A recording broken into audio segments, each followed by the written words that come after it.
Hello student, आज हम discuss करेंगे लाइंस एंड एंगल्स एक्सरसाइज 6.1। तो देखिए, कोई भी चैप्टर शुरू करने से पहले हमें सीखनी होती है बेसिक टर्म्स। तो बेसिक टर्म्स क्या है, कंसेप्ट क्या है, फंडा क्या है। वैसे तो देखिए, इसका बेस आप जो है अपनी लोअर क्लासेस में अच्छे से सीख चुके हो। अगर वो आपको आता है तो बहुत अच्छा है, और नहीं आता है तो कोई दिक्कत नहीं है, मैं एक बार आपको जरूर रिवाइज कराऊंगा। राइट, तो स्टार्ट करते हैं। फर्स्ट टर्म हमारे पास क्या है? फर्स्ट टर्म हमारे पास है कोलिनियर पॉइंट्स। तो देखिए, कोलिनियर पॉइंट्स क्या होते हैं? ऐसे पॉइंट जो एक लाइन पर लाई करते हैं उनको हम कहते हैं कोलिनियर। राइट, जैसे मान लो मेरे पास 1 2 3 4 और भी हो सकता है, ज्यादा भी हो, और ये सारे के सारे एक ही लाइन पे लाई कर रहे हैं। आप देखेंगे तो ये आपके कहां दिख रहे हैं? एक ही लाइन पर लाइन कर रहे हैं। तो जब पॉइंट एक लाइन पर लाई करते हैं तो उसको हम कहते हैं कोलिनियर। क्लियर? तो कितने पॉइंट कोलिनियर होंगे? देखो, यहां पर मिनिमम जो है 2 पॉइंट होते हैं और मैक्सिमम इनफाइनाइट, यानी ऐसा हम बता नहीं सकते कितने पॉइंट। तो 2 पॉइंट से जो है एक लाइन बन जाती है। क्लियर है? तो collinear points are those points which lie on a same line. जबकि नॉन कोलिनियर पॉइंट्स क्या है? वो पॉइंट जो एक लाइन पर लाए नहीं करते। जैसे मान लीजिए मेरे पास है ये 3 पॉइंट है। अब मैंने क्या किया, एक लाइन बनाई। अब मैं एक लाइन बनाऊंगा तो देखिए, ये मैंने लाइन बनाई तो ये यहां से चली गई। तो ए और बी जो है इस लाइन पे लाई कर रहे हैं, बट सी लाई नहीं कर रहा। तो हम क्या कहेंगे? सी जो है वो क्या है? नॉन कोलिनियर पॉइंट है। क्लियर? तो चलिए अब जरा नेक्स्ट टर्म देखते हैं। नेक्स्ट टर्म है हमारे पास angle. An angle is formed when two rays originate from the same vertex। देखिए, यहां से एक, ये हमने एक वर्टेक्स ले लिया कोई भी, ठीक है। यहां से 2 रे निकली, एक रे इधर गई और एक रे इधर गई। तो इनके बीच में जो हमारे पास ये जगह दिख रही है, इसको हम कह देते हैं नाम angle. An angle is formed when two rays originate from the same vertex। आप समझिए, ये हमारा वर्टेक्स है O, ठीक है, और 2 रे निकल गए हमारे पास, नाम रख सकते हैं हम OA और OB। राइट, तो एंगल तभी फॉर्म होता है जब कोई भी 2 रे ओरिजिनेट होती हैं फ्रॉम द सेम पॉइंट, यानी उनका जो इनिशियल पॉइंट है वो सेम हो। क्लियर हुआ? तो चले अब आगे बढ़ते हैं। अब देखते हैं नेक्स्ट है हमारे पास डिफरेंट टाइप ऑफ एंगल्स। देखो, ये सारे एंगल्स आप जो हैं अगेन लोअर क्लास में पढ़ चुके हैं, फिर भी मैं आपको क्या करा रहा हूं? रिवाइज करा रहा हूं एक तरह से। तो देखिए, सबसे पहले आता है हमारे पास एक्यूट एंगल। एक्यूट एंगल कौन सा होता है भाई? हमने याद किया हुआ है जी, लेस देन 90। ध्यान रखिए, लेस देन 90 नहीं, 0 से 90 के बीच का एंगल होता है, उसको हम कहते हैं एक्यूट एंगल। दूसरा एंगल होता है राइट एंगल, जहां पर एंगल सिर्फ किसके इक्वल होता है? 90 डिग्री के। 90 डिग्री को हम इस तरह से जो है रिप्रेजेंट करते हैं। तो जहां एंगल 90 डिग्री का होगा उसको हम कहेंगे राइट एंगल। क्लियर? तीसरा ऑब्ट्यूज एंगल। अगर एंगल जो है 90 से ज्यादा हो और 180 से लेस हो, ठीक है, तो उसको कहते हैं हम ऑब्ट्यूज एंगल। राइट, वो अलग बात है कि हमने याद किया हुआ था more than 90 obtuse, less than 90 acute, और 90 तो राइट एंगल। क्लियर? चलिए, अब उसके बाद आता है स्ट्रेट लाइन। अगर एंगल 180 का बन जाए तो उसको कहते हैं हम स्ट्रेट लाइन। ऐसे क्वेश्चन आएंगे जहां आपको प्रूव करना होगा कि it is a line, prove करें। तो वहां ध्यान रखिए, हमें वास्तव में वहां क्या प्रूव करना है कि यहां पर एंगल जो है वो 180 का है, that's why it is a line. तो स्ट्रेट लाइन कौन सी होती है? जहां पर एंगल कितने का बनेगा? 180 का। राइट, एक होता है रिफ्लेक्स एंगल। तो रिफ्लेक्स एंगल जो होता है वो ऑलवेज 180 से ज्यादा और 360 से कम होगा, यानी 180 और 360 के बीच का होगा। जैसे ये देखिए, ये एक एक्यूट एंगल है और इसका जो बचा हुआ पार्ट है वो सारा का सारा क्या कहलाता है? Reflex angle. क्लियर है? चलिए आगे बढ़ते हैं, नेक्स्ट हम देखते हैं। नेक्स्ट हमारे पास क्या है भाई, नेक्स्ट हमारे पास है जो अभी अभी मैंने डिफाइन किया, वो सारे टर्म्स है यहाँ पर। उसके अलावा देखिए एक्यूट एंगल हम पढ़ चुके हैं, कोई दिक्कत नहीं है, अब दोबारा बताने की जरूरत नहीं है। राइट एंगल पढ़ लिया, ऑब्ट्यूज पढ़ लिया, स्ट्रेट लाइन हमने पढ़ लिया, रिफ्लेक्स पढ़ लिया। अब यहाँ पर एक नया है आपके लिए, कंप्लीमेंट्री एंगल्स क्या होता है। दो एंगल, यदि दो एंगल का सम कितना है 90 डिग्री है, if the sum of two angle is 90 degree, then we will say these two angles are complementary angle. उसी तरह से अगर sum of two angle is 180 degree, then we will say supplementary angle. ध्यान रखिएगा, supplementary में total कितना होना चाहिए 180, कंप्लीमेंट्री में 90 डिग्री। क्लियर? तो चलिए अब आगे बढ़ते हैं। आगे देखिए एडजेसेंट एंगल क्या होता है और लीनियर पेयर एंगल। अक्सर स्टूडेंट इन दो एंगल में कंफ्यूज रहता है, यार एडजेसेंट कौन सा है और लीनियर पेयर कौन सा है। देखो इस डायग्राम को ध्यान से देखो, यहां पर हमने जो है एडजेसेंट एंगल को रिप्रेजेंट किया है। एडजेसेंट एंगल होता है अगर कोई हमारे पास एक लाइन है, ये एक आर्म बोलते हैं हम इसको, ठीक है, और उसके दोनों तरफ इधर भी और इधर भी अगर एंगल बना हो, तो ये वाला एंगल लेट्स से 1 और ये वाला लेट्स से 2, तो एंगल 1 और एंगल 2 जो है इनको हम नाम देते हैं एडजेसेंट। क्लियर? ये क्या है, एडजेसेंट एंगल है। डायग्राम में देखिए आप, ए बी डी जो है वो एडजेसेंट है किसके, डी बी सी के एडजेसेंट है। यहां पर नोट करने की बात यह है कि ए बी सी के एडजेसेंट नहीं है। क्लियर हुआ? तो एक सिंपल सी डेफिनेशन है, अगर हमारे पास कोई एक आर्म है और उसके दोनों तरफ और दो आर्म हो, तो जो एंगल बनते हैं उन एंगल्स को हम क्या कहते हैं, एडजेसेंट एंगल कहते हैं। अब लीनियर पेयर क्या है भाई, लीनियर पेयर को जरा डायग्राम में देखो आप, दिख रहा है जहां पर ये दोनों एंगल ये वाला और ये वाला दोनों मिलकर 180 का एंगल बना दें, यानी 180 डिग्री का एंगल बना दें, यानी इन दोनों एंगल का सम कितना हो जाए 180 डिग्री, तो उसको हम कहते हैं लीनियर पेयर। जैसे देखिए ये एंगल और इस एंगल का टोटल कितना दिख रहा है इस लाइन में, अगर हम देखें तो ध्यान से, ये पूरा बन गया ना, और ये कितना बन रहा है 180 का। तो जहां पर भी हमारे पास एडजेसेंट एंगल आपस में जोड़कर 180 डिग्री बना लेते हैं तो हम उसको कहते हैं लीनियर पेयर एंगल। तो इसमें कंफ्यूज ना हो, आपको कई बार साइड में लिखना होता है कि ये 180 क्यों है वगैरह वगैरह, तो उसका जवाब आपको सही से देना होता है। क्लियर है? तो इसको अच्छे से आप रिवाइज करें ताकि आपकी कोई भी कंफ्यूजन इसमें ना रहे। अब आता है इंटरसेक्टिंग लाइन और नॉन इंटरसेक्टिंग लाइन। भाई सिंपल सी बात है, मैंने एक लाइन ऐसे भेजी थी, एक ऐसे भेज दी, तो ये दो लाइन है मेरे पास, है ना, और दोनों क्या हो गई आपस में एक दूसरे को काट रही हैं, इसलिए हम इनको क्या कहेंगे, इंटरसेक्टिंग लाइन। लेकिन अगर मैं एक लाइन ऐसे भेज देता और दूसरी ऐसे भेज देता और ये आपस में कभी भी क्या करेंगी, इंटरसेक्ट नहीं करेंगी, तो इनको हम क्या कहेंगे, नॉन इंटरसेक्टिंग लाइन। क्लियर? चलिए ये भी हो गया आपका। अब आगे बढ़ते हैं, आगे देखते हैं जी। आगे vertical opposite angles formed when two line intersect. अभी अभी जस्ट हमने पढ़ा इंटरसेक्टिंग लाइन, तो जब भी हमारे पास इंटरसेक्टिंग लाइन होंगी तो वो वर्टिकल अपोजिट एंगल बनाएंगी, राइट। इसका मतलब है अगर मैं कह दूं एक लाइन मेरी ये है और एक लाइन मेरी ये है, इसका नाम है ए बी, इसका नाम है सी डी,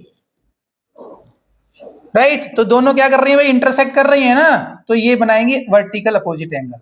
ये हो गए, इनको इन एंगल्स को हम क्या बोलते हैं, वर्टिकल अपोजिट एंगल। और ये इधर भी हमारे पास क्या है, vertical opposite angles.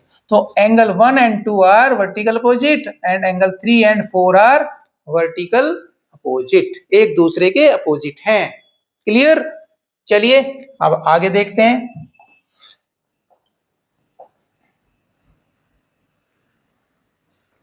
If a ray stand on a line, then the sum of two adjacent angles so formed is 180 degree.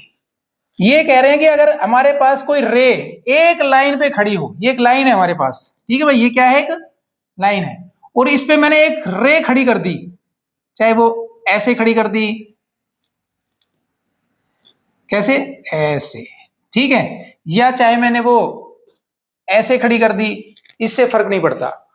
तो उन जो ये एंगल जो बने हैं, एंगल मान लीजिए 1 है, ये 2 है, तो ये एंगल 1 और एंगल 2 का जो सम होगा वो कितना होगा, 180। और आप इसको क्या कहते हो, यस, जब एडजेसेंट एंगल का सम 180 हो जाता है तो उसको हम कह देते हैं लीनियर पेयर। क्लियर? चाहे लाइन ऐसे सीधी खड़ी हो, कोई दिक्कत नहीं है। तो यहाँ पर यही लाइन लिखा हुआ है, when the sum of two adjacent angle is 180 degree then they are called linear pair. ठीक है ना? तो जब एडजेसेंट एंगल का सम 180 हो जाता है तो हम उसको क्या कह देते हैं, लीनियर पेयर कह देते हैं। If two line intersect each other, then the vertically opposite angles are equal।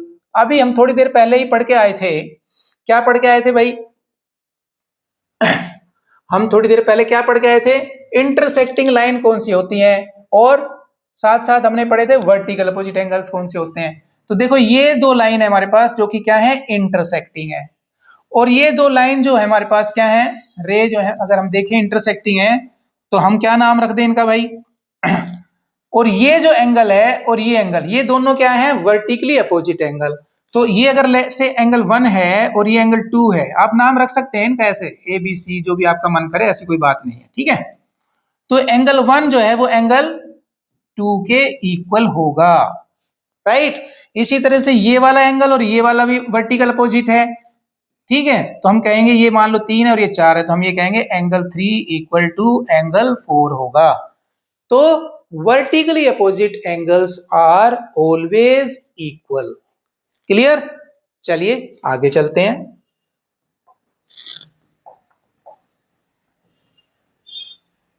आपको एक फिगर दी है, आपका बुक का क्वेश्चन नंबर 1 है ये। ठीक है?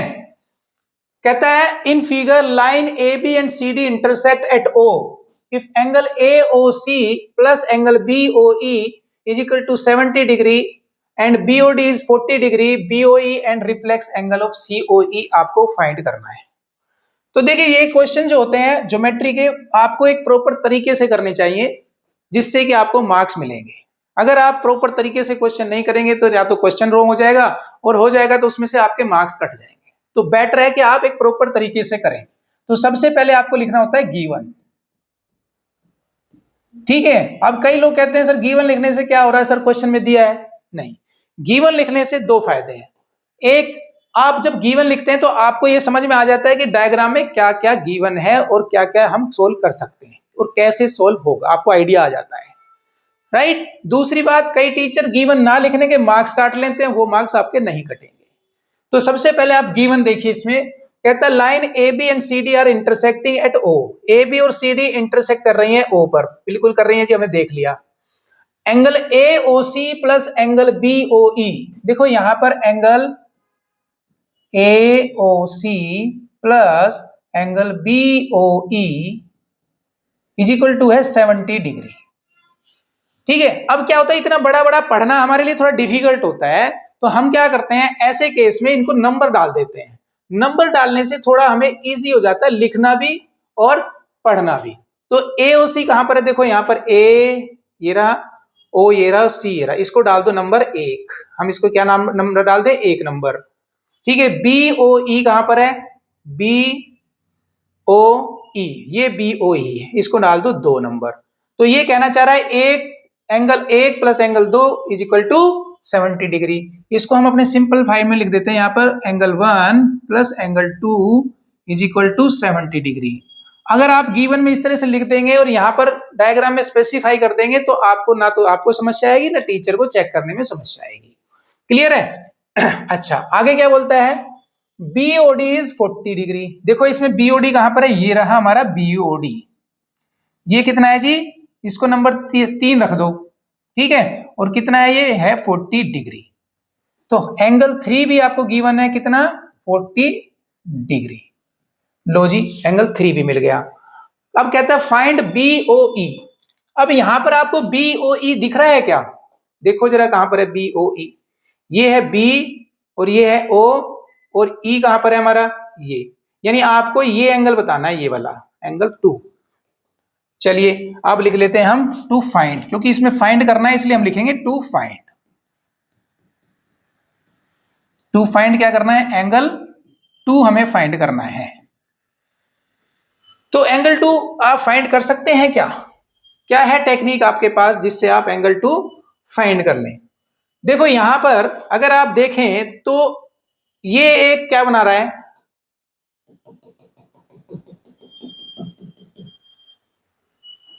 हमारे पास यहां पर टोटल जो है 3 एंगल हैं, और 3 एंगल का सम हम निकाल सकते हैं यहां पर बड़े आराम से। और इन 3 एंगल का सम कितना होगा, 180 डिग्री। तो ये एंगल हमें नहीं मालूम है, तो इसका भी नाम आप रख दो यहां पर कितना, 4 नंबर। ठीक है, तो हमारे पास यहां से एंगल नंबर 4 भी निकल जाएगा। तो आइए जरा निकालते हैं एंगल 4। तो चलो स्टार्ट करते हैं solution.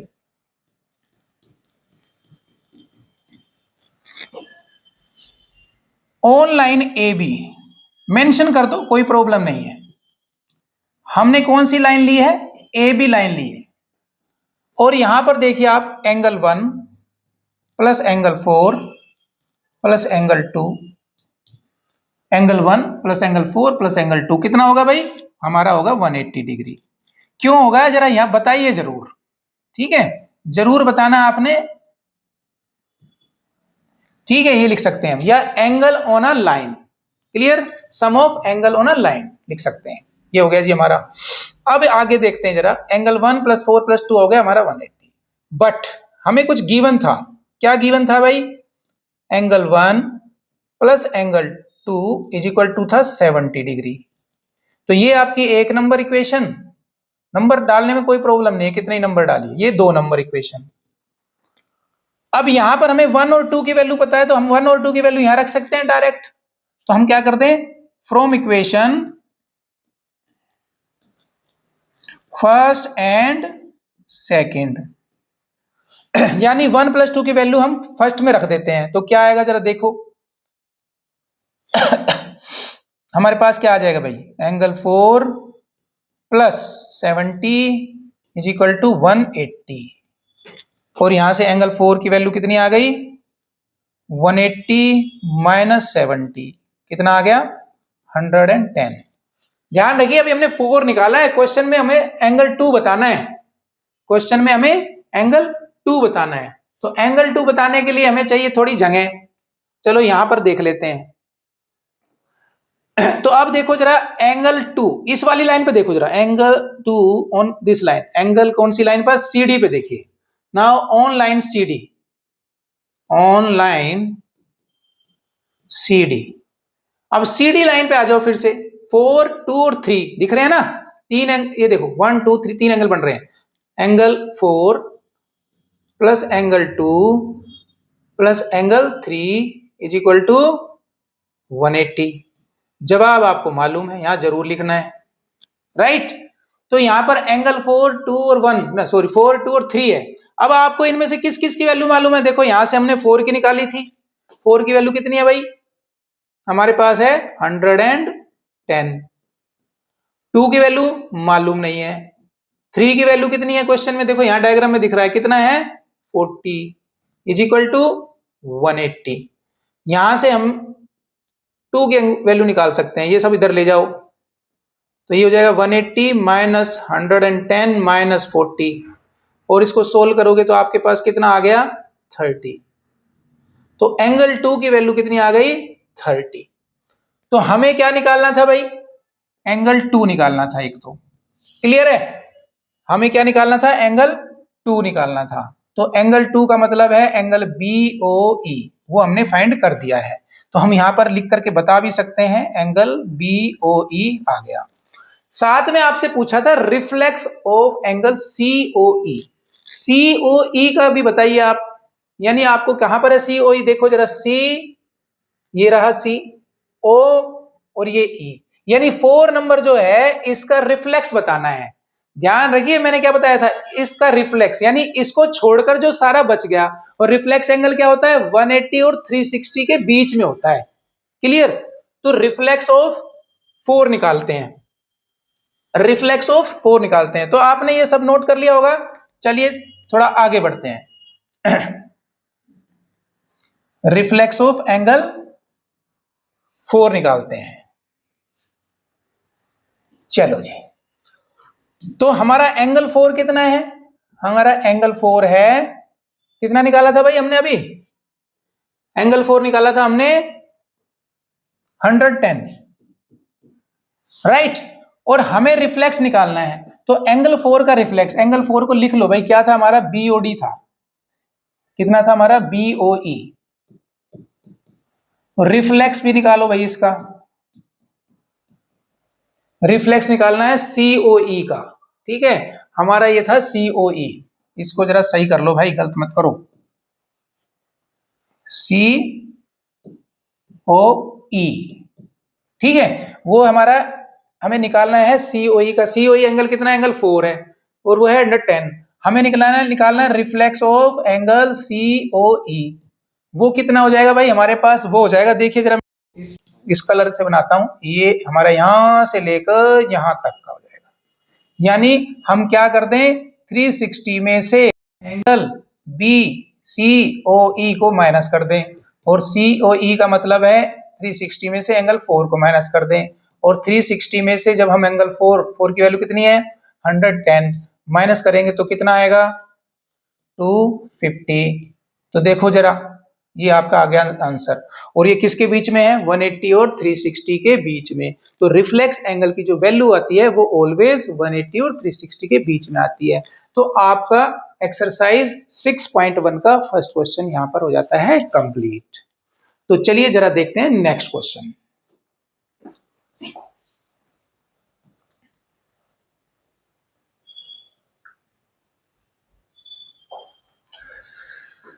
Next question, question number 2 कहता है, in figure 6.14 line X Y and M N are intersect at O if angle POY is 90 degree and A is to B is 2:3, find C। अच्छा एक बात तो समझ लें आप, जब भी रेशियो में कुछ दिया होता है ना उसके साथ x लगा के लिख लो। तो हम पहले तो आते हैं गिवन में, हमारे पास गिवन क्या है, गिवन में हमारे पास क्या है, एंगल POY, एंगल POY कितना है भाई 90 डिग्री है, ठीक है। और साथ में आपको जो दिया है वो तो हम सॉल्यूशन में यूज करेंगे, और दिया है वैसे हमें A is to B 2:3। हमें फाइंड क्या करना है वो लिख लो, फाइंड करना है जी, टू फाइंड C, आपको C की वैल्यू निकालनी है। अब बात करते हैं सॉल्यूशन की। तो देखिए सॉल्यूशन, तो सबसे पहले जो रेशियो में गिवन है उसको लिख लें, let angle A equal to 2x और angle B equal to 3x, ये तो हो गया हमारा लेट। अब क्वेश्चन में चलो, A B हमें पता है कि हमारे पास क्या है 2x और 3x है, और ये कितना है 90 का। तो अगर मैं देखूं ध्यान से तो इन तीनों एंगल का सम कितना होता है 180। हम लिखेंगे यहां पर, तो इसको क्या करो आप नंबर डाल दो, हमारे लिए तो आसान हो जाता है नंबर डालना, ठीक है ना। हम बोलेंगे ऑनलाइन, ऑनलाइन, लाइन क्या है हमारी X Y, angle 1 plus angle A plus angle B is equal to 180। जानते हैं आप क्यों है, क्लियर, लीनियर पेयर।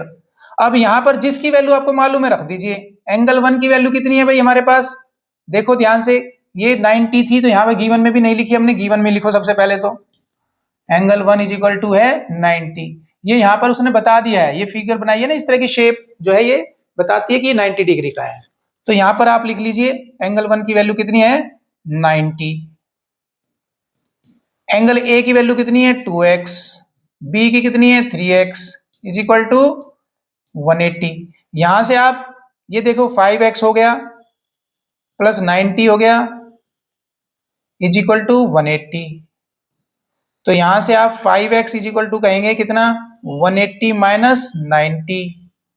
सोल्व कर लो आप भाई, ये आ गया हमारे पास कितना 90, 5x इज इक्वल टू 90 और इसको आप सोल्व करेंगे तो x की वैल्यू कितनी आ गई 90/5 और ये कितने पर आ गया भाई हमारे पास, कितने पे जाता है शाबाश 18।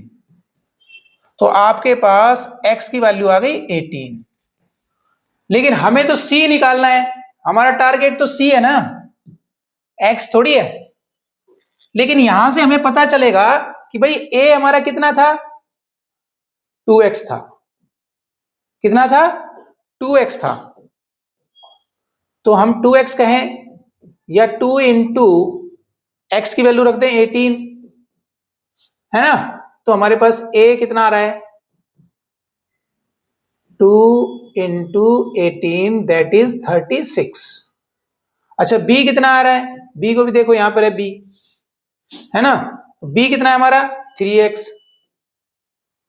हम लिख सकते हैं 3 इंटू 18 और 3 इंटू 18 कितना होता है 54। तो हम यहां पर b लिख सकते हैं 3 इंटू 18, 18 3 54, ये आ गया आपका b। और अब आपको चाहिए c।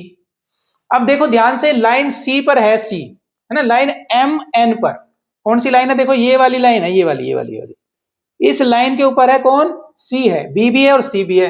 अब हम क्या करेंगे यहां पे लिखेंगे ऑन लाइन mn, कौन सी लाइन ले लें अब mn ले लो, ऑन लाइन mn कौन कौन से एंगल है हमारे पास, angle B plus angle C equal to 180 और एंगल B की वैल्यू कितनी है भाई हमारी 54, वो रख दीजिए आप यहां पर 54 और एंगल C की हमें मालूम नहीं है, निकालनी है। तो यहां से एंगल C कितना आ गया आपके पास 180 माइनस 54 और 180 में से 54 लेस करेंगे तो कितना आएगा आपके पास 126 डिग्री इज योर आंसर। तो C की वैल्यू, एंगल C की वैल्यू कितनी आ गई, कितनी आ गई भाई 126 and that is your answer. तो आपका ये क्वेश्चन भी यहां पर कंप्लीट होता है। चलते हैं अब देखते हैं नेक्स्ट क्वेश्चन।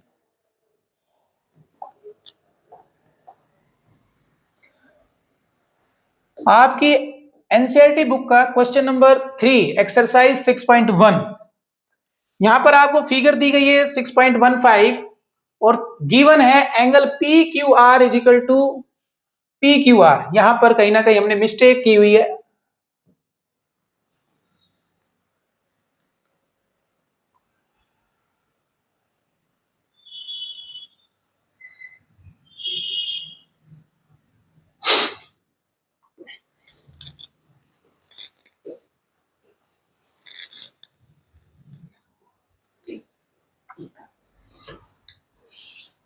अब हम देखते हैं क्वेश्चन नंबर।